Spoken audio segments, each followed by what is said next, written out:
Welcome to this week's episode of Success and Women. I'm Linda. I'm Andrea. And you can see she's here in person. Yay! So this is exciting. Anyway, you know that we had started before I went and did my own shows when Andrea was not here. We started giving you a tip before the episode starts. And Andrea's got another tip that is amazing, which she only told me about today. And since I live in such a very, very tiny space, this is going to be very handy for a lot of you ladies. So yes. Andrea, what's the tip of the day? Well, so I want to start off by saying, if you remember last week or the week, I can't remember, a couple of weeks ago, when I had said about the cutting board, using the cutting board in a fridge as an extra shelf, you know, put it on top of your casserole or whatever, and it makes a great space to keep adding on.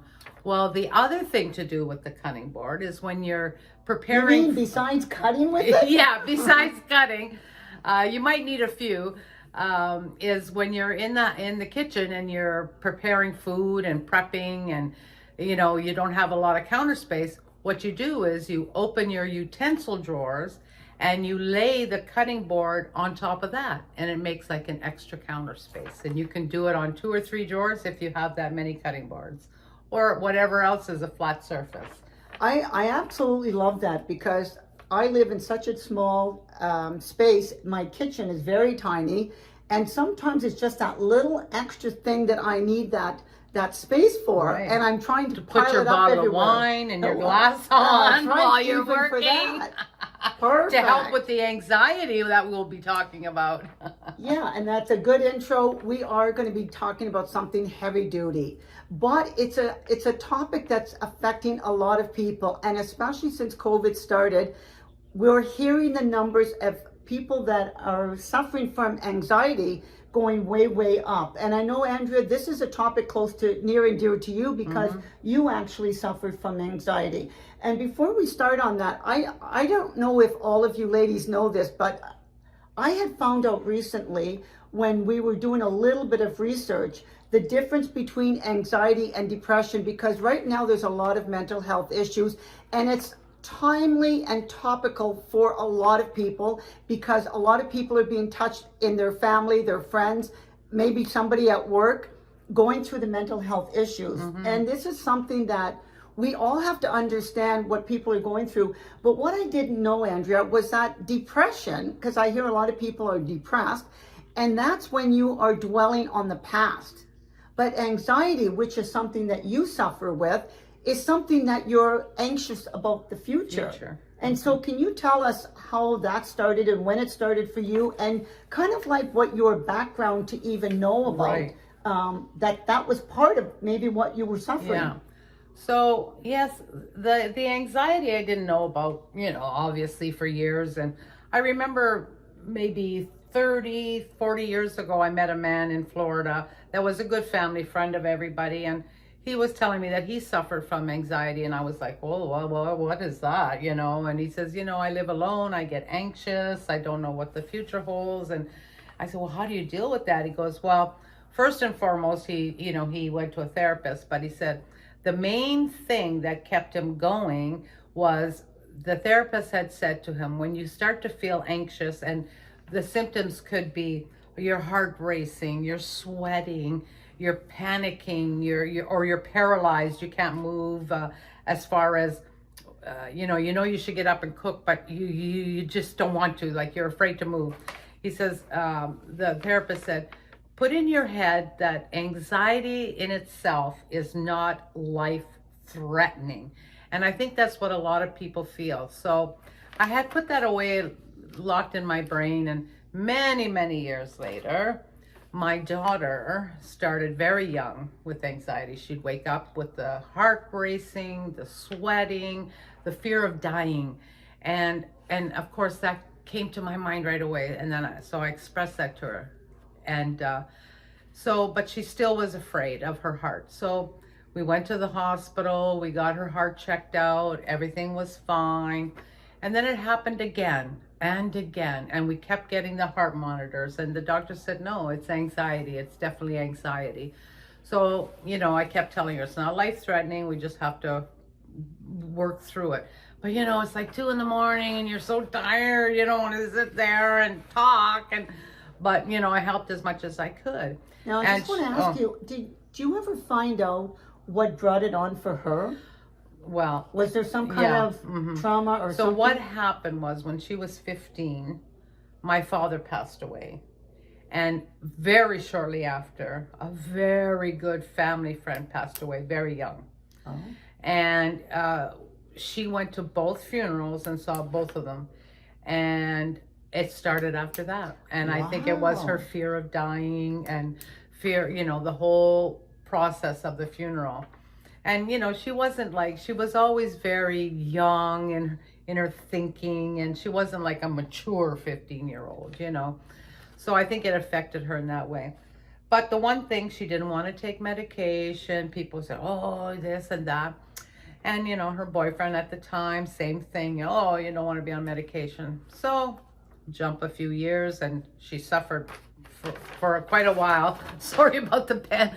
She suffered for many years, and driving was scary for her. So then now fast forward a couple of years, and one of my best friends went on vacation and had an episode, like an actual medical issue. And of course she was in the islands, and her anxiety went through the roof. They rushed her home, and she had to deal with that. But even though she was dealing with the medical issue, the anxiety wouldn't go away, just wouldn't go away. And that was her first encounter with anxiety? Mm-hmm. Wow. And so now, in saying all this, this is why it's so important to talk about it. Talk to your friends, talk to your family, talk to your doctor. Let people know what's going on. Let them help you. Because of this, my girlfriend, she went to get the help that she needed because she didn't want to live like that. I mean, it was to the point where she couldn't be left alone in the house. So when her husband went to work, myself, another friend, and her son took turns staying with her every day, all day long, until her husband got home. That's how bad it was. And she wouldn't even sleep in her bedroom. She had to sleep in the family room, so that, I guess it's almost like at any moment you could run, get out, And so she went and got the help she needed. And I saw that she got on medication for it, and she also took courses like mindful thinking, I drove her to a few of those courses. And because of that, and my daughter and myself seeing how it helped her with the anxiety, so it got to a point where, months later, or maybe 6 months later, she didn't need to be sat with all day. She started doing more things on her own. So then I said to my daughter, see, it's not such a bad thing that, you go to people feel they're going to be labeled, or people are going to say, oh, something wrong with her. But it's like any problem, because what the doctor said is it's that fight or flight switch in your brain. And it gets switched on for any of us that are in trouble, or it gets switched on. But once the danger is past, that switch switches off. But for a lot of people, it doesn't. It can't switch off. And that's when we have really bad issues with the anxiety. Even though the danger's gone, there's nothing wrong, nothing to fear, it won't switch off. And that's when you need the help. So it's like, if your body doesn't produce insulin, you take insulin, that you can't switch it on and off by yourself. And the same with this. So what happened with you that you first noticed? What was your trigger, and what was happening to you when you first noticed for yourself? But first, so my daughter did go. Oh. Finally she went and talked to the doctor about it. And she went the same route my friend did. And now she's great. She's able to control it. It's under control. She doesn't live in that constant fear. Oh, that's good. So then, I had so learning all this and helping them, when COVID hit, we were in Florida. Right. And at first I didn't know anything about it really, because we're in our own little world down there. We hardly even watch the news. And so we start hearing little bits about it. And the February I was on a cruise and I got very sick on that cruise. I was like 3 days in the bed. And I felt bad because I'd taken my sisters and they were having a fun time. I couldn't participate. But by the end of the cruise, I was feeling better. We came home. And then in March, it's, all this stuff started going around about this COVID. And my husband was calling me and telling me about around the world, people were dying. And I'm going, what? And then, so of course, you start watching the news. And they were supposed to come to Florida and my other daughter with her husband. And, but it was getting so bad that they ended up canceling. And he said, I think you better come home. And I go, come home? What, is that bad? He goes, oh, it's bad. And I'm thinking, then now I start to get nervous, just starting to get nervous. I said, okay, he says, you'll come home for a couple of weeks. And then when it settles down, you go back. So I packed up just a little suitcase, left my car, left all my clothes, got to the airport. And that's when it hit me. Oh, wow. It was like a war zone there. People were with these masks that looked like, gas masks, and people had black gloves on, blue gloves on, any kind of glove you could imagine. And people had scarves around their head. And I'm going, what is going on here? I mean, we've never seen anything like this before. Then I started to get scared. And it took never in the whole time that we've been going to Fort Lauderdale has it taken more than 10 minutes to get through dropping your bag off, security, customs. Took us 2 hours to drop off a suitcase. Wow. Then we had to go through security and customs. But here's the thing. No, not customs, because customs you go through when you get home.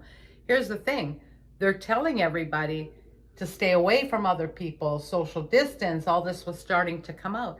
Meanwhile, they had us jammed in this airport. There must have been 3 or 4 flights alone going to between Toronto and Quebec. And we were like jammed in there. It was terrifying. Then we finally get on the plane and, we're all having to wear masks and this and this and that. And the young girl tells me, the flight attendant, I said, wow, this is crazy. And she goes, oh, I know. And we were in Peru yesterday on a rescue mission. I'm going, a rescue mission? What is going on in the world? But here's the thing. They told us that when we went home, we had to quarantine for 2 weeks. This young girl had no mask on, just came back from a rescue mission in Peru, who knows what, and she's walking around without a mask, so then I started getting really scared. I didn't even want to take a drink from her. And then we finally get home, and there's customs officers there with masks and gloves, and I'm going, oh, I'm telling you, my anxiety just went. When I got out of there, when I finally got out, and we had to promise too that we would quarantine, that they would be checking, and I saw my daughter, I just kind of collapsed in her arms almost, because my whole body was like so tense. And then I got home, and then I had to quarantine for 2 weeks, so I couldn't leave the house. And then I'm sitting here, okay, do I have COVID? Did I get COVID on the plane? Did somebody touch me? Did I touch somebody? All this started going through my head. My anxiety just went crazy. It's interesting because, as Andrea mentioned, we were both in Florida at the same time, and her family was insisting that she come home, and so she took an earlier flight. The first flight she could get out, her husband had arranged for her to leave, and she goes, Linda, you should come. And in one way, it's better that I didn't. I said my flight had not changed, so I was due to leave at the end of the month, and I said, no, I'm going to go. If my flight gets canceled, that's one thing. But if my flight's not being canceled, I'm going to go when my flight is supposed to. Mm-hmm. So after Andrea had left Fort Lauderdale and got home and told me all of the things that happened, and at that time I still didn't know that she started getting anxious about everything that was going on and got triggered because of being in these crowds, seeing the people with the masks, everything. I could have maybe done the reverse, because when I went to the airport, it was like a ghost town. I mean, we were maybe 10 people on the Wow. whole flight. Yeah, we all left the same day I left. And nobody was left in Florida at the Fort Lauderdale airport where I was going, and it was eerie walking through, but I didn't So have you had to, the polar opposite. and I had the polar opposite, and that could have made me anxious, but it really didn't. And I think I may have felt it more going home under With your me, condition yes. than actually going home when I did, because you know what, Linda? A lot of times when we take those later flights from Fort Lauderdale, it can be very empty, the airport. Like, I have seen it like that. I've gone out of the Buffalo airport late at night and it's empty. So it's not a feeling I'm not used to. But what I witnessed and what I went through that day, I had never seen before. Yeah. Ever in my life of traveling, with all these masks and all these people and people don't even wanting to talk to you, and God forbid you should sneeze or cough. Yeah. Everybody was in fear because we really didn't know what was going on. We didn't know if we were going to catch it. There was no cure, no prevention at that point. So that's the whole thing. So that was your first trigger with your anxiety.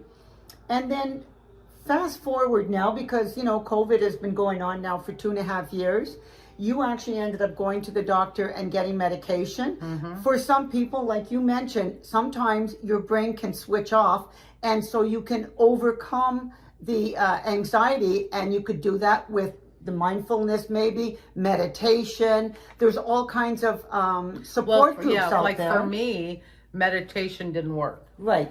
And that's funny because when the doctor suggested it, of course, I went on some of the meditation sites, and the gentleman on the site even said, this meditation might not be for you. As a matter of fact, it might even make you more anxious. And that's exactly what it did for me. I couldn't sit.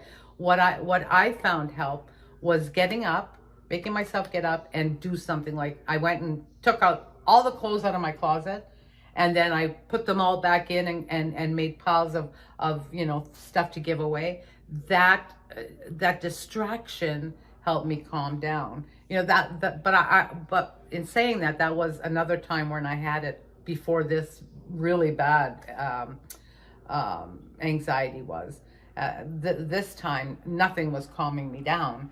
And even just a fear to get in the car after the 2 weeks to go just for a ride was scaring me. So that's what I did. I went to the doctors. I told her what was happening. I felt like my skin was crawling, all the time.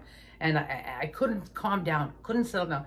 And so I said to the doctor, she says, oh, don't worry, we have this new medication. And after taking it for 2 or 3 weeks, it'll calm you down. I said, 2 or 3 weeks? I said, no, I need something now. She says, don't worry, I'll give you something to help you until this kicks in. And which she did, which was fantastic. And now that's what, 1.5 years ago? Yeah, so the thing is, when you were saying though, for you, your anxiety is constant though, in the sense it's being controlled with medication. Yes. And for other people, it might be controlled with other things like meditation, right, or, really being mindful and stuff, and distractions, whatever, because sometimes knowing when the you triggers, know, right, but knowing what it is, sometimes you can find those things. But for you in particular, being anxious now, or at least when you're on medication, your brain is not, I'll say, shutting it off. Your medication is the only thing now keeping it under control. Yeah. So for you, is that a lifetime thing that you have to live with, or what will happen? Well, so what happened was, when I first started this one medication, that's the lifer or the long-term one, you start off with 0.5 milligrams for 2 weeks. Then you go up and you go up. But so the thing was, after 6 months, I cut myself back, and then I was able to cut back a little bit. So at some point, I'm gonna try and cut back completely. And she says, you'll know when you're ready, because when I went back at one level, I was fine. And then 6 months later, I tried to go down to the next level, and the anxiety was still there. Okay. Yeah. So then I just stayed where I was, not the, you know, the third level. I stayed at the second level. So we'll see.